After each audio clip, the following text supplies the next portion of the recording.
It didn't take long from the birth of the World Wide Web for the public to start using this new medium to transmit, collect, and analyze information in ways never before imagined. The first message boards and clunky Web 1.0 websites soon gave way to the blogosphere.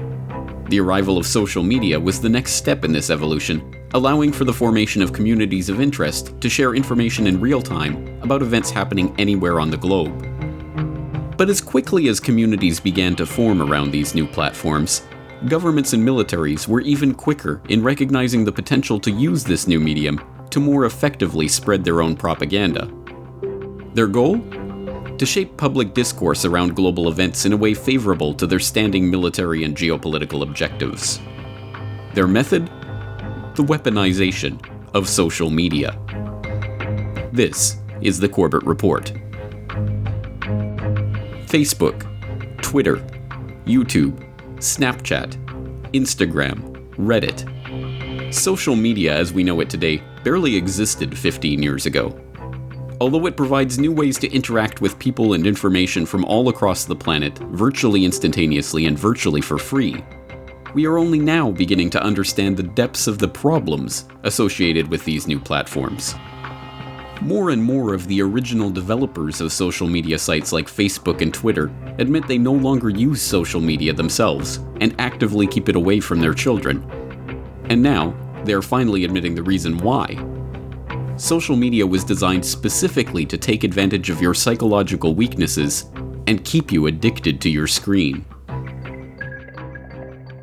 You know, if the thought process that went into building these applications, Facebook being the first of them to really understand it, that thought process was all about how do we consume as much of your time and conscious attention as possible. And that means that we need to sort of give you a little dopamine hit every once in a while because someone liked or commented on a photo or a post or whatever. And that's going to get you to contribute more content, and that's going to get you, more likes and comments. I mean, it's a social validation feedback loop that it's like it's exactly the kind of thing that a hacker like myself would come up with, because you're exploiting a vulnerability in human psychology. And I think that the inventors, creators, and it's me, it's Mark, it's the Kevin Systrom at Instagram, it's all of these people, understood this consciously, and we did it anyway. It should be no surprise, then, that in this world of social media addicts and smartphone zombies, the 24/7 newsfeed is taking up a greater and greater share of people's lives. Our thoughts, our opinions, our knowledge of the world, even our mood are increasingly being influenced or even determined by what we see being posted, tweeted, or vlogged. And the process by which these media shape our opinions is being carefully monitored and analyzed, not by the social media companies themselves, but by the US military.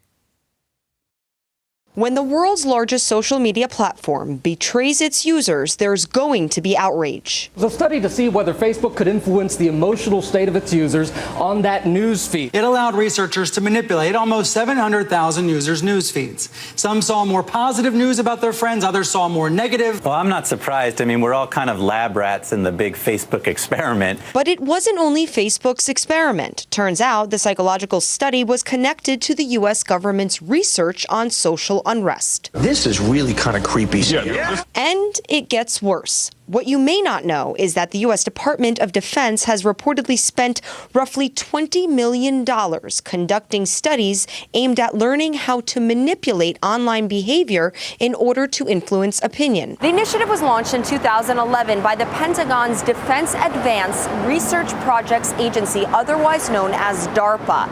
The program is best described as the U.S. media's effort to become better at detecting and conducting propaganda campaigns via social media. Translation: when anti-government messages gain ground virally, Washington wants to find a way to spread counter-opinion. The DARPA document that details the Pentagon's plans for influencing opinions in the social media space is called Social Media in Strategic Communication. DARPA's goal, according to their own website, is to develop tools to help identify misinformation or deception campaigns and counter them with truthful information. Exactly what tools were developed for this purpose and how they are currently being deployed is unclear, but Rand Walsman, the program's creator, admitted last year that the project lasted 4 years, cost $50 million, and led to the publication of over 200 papers. The papers, including Incorporating Human Cognitive Biases in a Probabilistic Model of Retweeting, Structural Properties of Ego Networks, and Sentiment Prediction Using Collaborative Filtering, make the thrust of the program perfectly clear. Social media users are lab rats, being carefully scrutinized by government-supported researchers, their tweets and Facebook posts and Instagram pictures being analyzed to determine how information spreads online, and, by implication, how the government and the military can use these social media networks to make their own propaganda go viral. As worrying as this research is, it pales in comparison to the knowledge that governments, militaries, and political lobby groups are already employing squadrons of keyboard warriors to wage information warfare in the social media battle space. The Pentagon's got a new plan to counter anti-American messages in cyberspace. It involves buying software that will enable the American military to create and control fake online personas. Fake people, essentially, who will appear to have originated from all over the world. The plan is being undertaken by CENTCOM, U.S. Central Command, and the objective of the online persona management service is to combat enemy propaganda by influencing foreign social media websites. CENTCOM has hired a software development company called Intrepid, and according to the contract, the California-based company will initially provide 50 user licenses, each of which would be capable of controlling up to 10 fake personas. U.S. law forbids the use of this type of technology called sock puppets against Americans, so all the personas will reportedly be communicating in languages like Arabic, Persian, and Urdu. So is it okay to have the government monitor social media conversations and then to wade in and correct some of those conversations? With more on this, let's go to technology expert Carmi Levy. He's on the line from Montreal. Carmi, do you think the government's monitoring what you and I are saying right now? Is this whole thing getting out of line or what? It opens up a bit of a question. I'd like to call it a Pandora's box of, what exactly is the government's aim here? And what do they hope to accomplish with what they find out? And as they accumulate this information online, this data on us, where does that data go? And so, I think as much as we should applaud the government for getting into this area, the optics of it are potentially very Big Brother-ish. And the government really does need to be a little bit more concrete on what its intentions are and how it intends to achieve this. New evidence that government-owned computers at the Army Corps of Engineers office here in New Orleans are being used to verbally attack critics of the Corps comes in an affidavit from the former editor-in-chief of NOLA.com. John Donnelly, who was laid off this past February, tells us via satellite from Texas, in late 2006, he started noticing people presenting themselves as ordinary citizens, defending the Corps very energetically. What stuck out, though, was the wording of the comments was in many ways mirroring news releases from the Corps of Engineers. These commenters tried to discredit these people. And when Rosenthal investigated, she discovered the comments were coming from users at the internet provider address of the Army Corps of Engineers offices here in New Orleans. She blamed the Corps for a strategy of going after critics. In the process of trying to obscure the facts of the New Orleans floodings, one of their tactics was just verbal abuse. Moetzet Yesha, in conjunction with My Israel, has arranged instruction day for wiki editors. The goal of the day is to teach people how to edit in Wikipedia, which is the #1 source of information today in the world. As a way of example, if someone searches the Gaza flotilla, we want to be there. We want to be the guys who influence what is written there, how it's written, and to ensure that it's balanced and Zionist in nature. These operations are only the visible and publicly admitted front of a vast array of military and intelligence programs that are attempting to influence online behavior, spread government propaganda, and disrupt online communities that arise in opposition to their agenda. That such programs exist is not a matter of conjecture. It is mundane, established, documented fact. In 2014, an internal document was leaked from GCHQ, the British equivalent of the NSA. The document, never intended for public release, was entitled The Art of Deception, Training for a New Generation of Online Covert Operations, and bluntly stated that we want to build cyber magicians. It then goes on to outline the magic techniques that must be employed in influence and information operations online, including deception and manipulation techniques like anchoring, priming, and branding propaganda narratives. After presenting a map of social networking technologies that are targeted by these operations, the document then instructs the magicians how to deceive the public through attention management and behavioral manipulation. That governments would turn to these strategies is hardly a shocking development.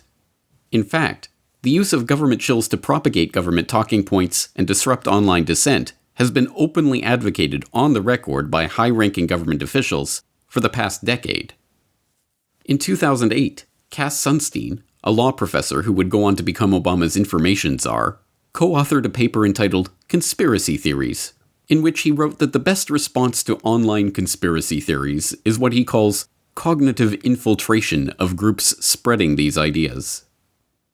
Government agents and their allies might enter chat rooms, online social networks, or even real space groups and attempt to undermine percolating conspiracy theories by raising doubts about their factual premises, causal logic, or implications for political action.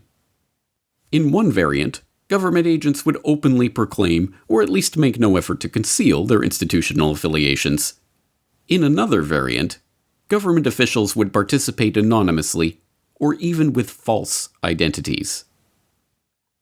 It is perhaps particularly ironic that the idea that government agents are actually and admittedly spreading propaganda online under false identities is, to the less informed members of the population, itself a conspiracy theory rather than an established conspiracy fact.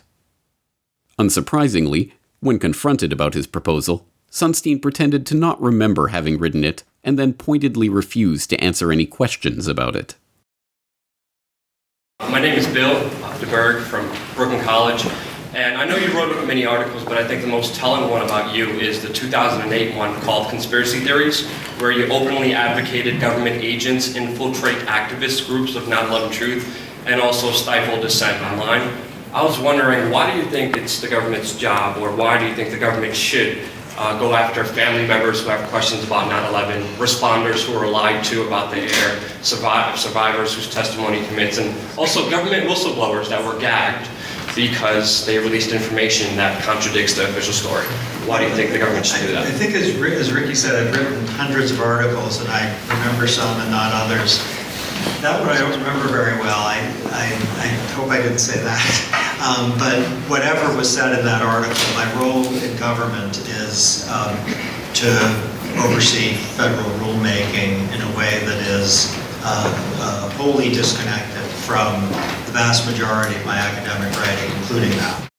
I just want to know, is it safe to say that you retract saying that conspiracy theorists should be banned or taxed for having an opinion online? Is it safe to say that? I don't remember the article very well, so I hope I didn't say either of those things. But you did, and it's written. Do you retract them? I'm focused on my job.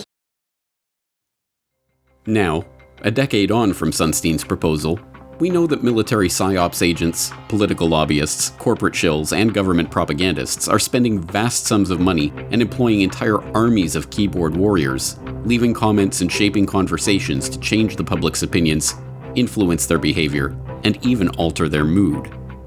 And they are helped along in this quest by the very same technology that allows the public to connect on a scale never before possible. Technology is always a double-edged sword, and sometimes it can be dangerous to wield that sword at all. There are ways to identify and neutralize the threat of online trolls and shills, but the phenomenon is not likely to go away anytime soon. Each of us must find our own answer to the question of how best to incorporate these technologies into our life. But the next time you find yourself caught up in an argument with an online persona that may or may not be a genuine human being, it might be better to ask yourself, if your efforts are better spent engaging in the argument or just turning off the computer.